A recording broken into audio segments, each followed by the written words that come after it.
My name is Leopard, like the big cat. And this is a video on some new exotics coming with episode Revenant, which launches October 8th. I'll also cover a few other tidbits about episode 2, like seasonal artifact perks, additions to Onslaught, and some legendary weapons. I also stream full-time at twitch.tv/leopard. I have like 14,000 hours in Destiny since playing the alpha back in 2014. But I don't really upload to YouTube very often, so if you have any feedback, I'd love to hear it, because I honestly kind of suck at this. I just play games. Alethanum.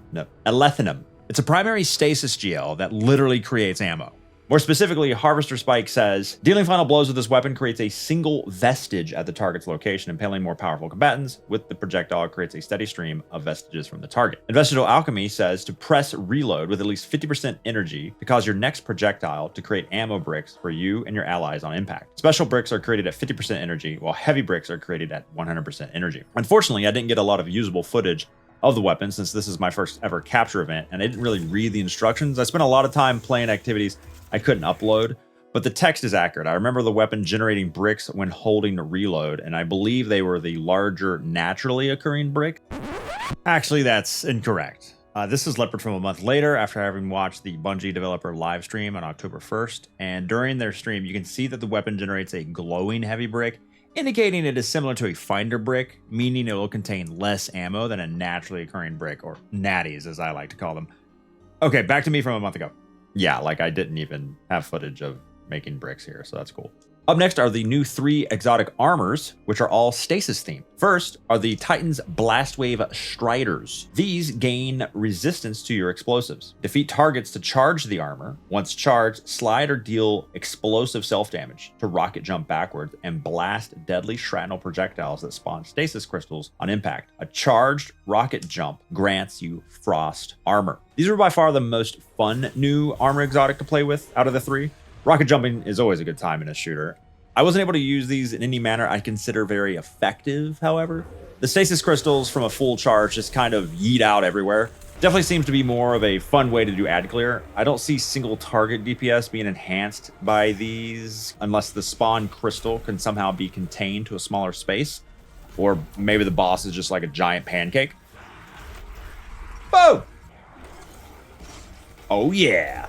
Second is the Hunter's Mask of Fealty. The null factor perk on these says, Withering Blade hits and bounces create a small stasis crystal and refund a portion of melee energy. Using Withering Blade to shatter crystals or frozen targets releases a spread of Withering Blades. I don't have the footage, but I remember hitting several adds with one blade and it either fully refunded or almost fully refunded my melee.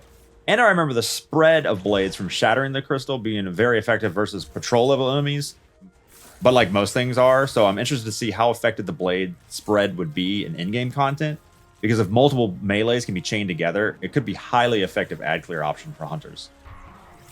So there I hit 2 enemies and got 50% back or more. Third is the Warlock's Rhymecoat Raiment. This has a perk called Bleak Down, which says, your Bleak Watcher turrets are enhanced with extended range and are surrounded by stasis crystals and a storm. While standing in the storm, you're granted icicles over time. Icicles activate when you fire your weapons, applying slow to the targets that they hit.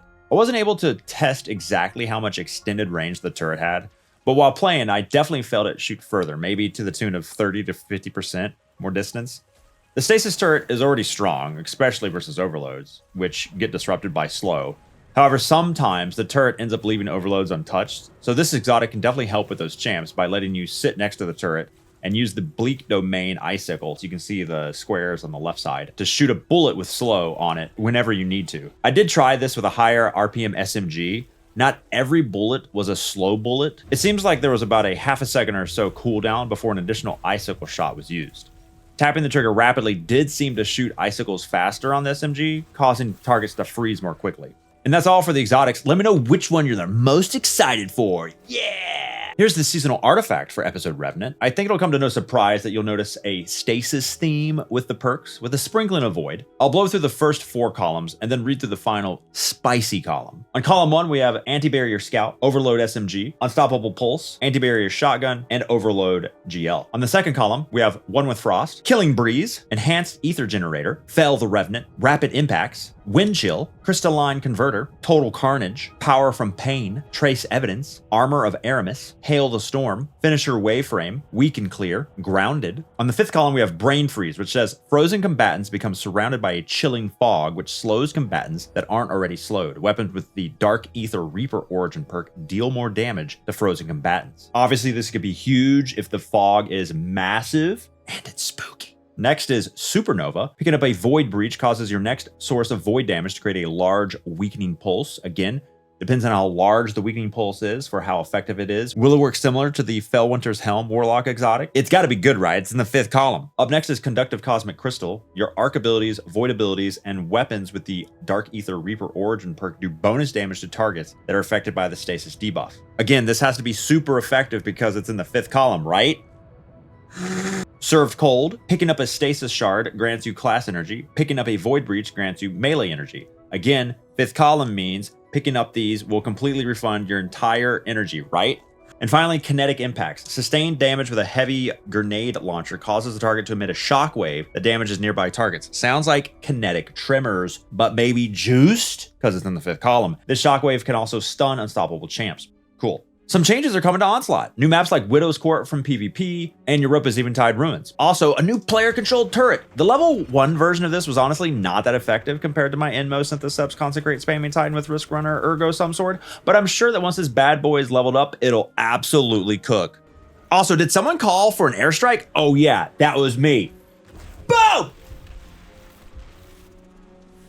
Did you know Pathfinder is now split between Crucible, Gambit, and Vanguard, so you don't have to play the other ones you don't want to play? And there's also a tonic table that creates potions to focus your loot in various ways. Of course, I didn't hover over the other higher tier potions to see what they did. That'd be silly of me. 720 Kinetic Auto, 120 Stasis Hand Cannon, Solar Slug Shoddy, Stasis Double Fire GL. If you enjoyed this video, please like it and subscribe. Also, pop into the stream at twitch.tv/leopard. I'm live every weekday while you're at your dead-end job or bored out of your mind. I'm great background noise. Again, please leave feedback. Thank you.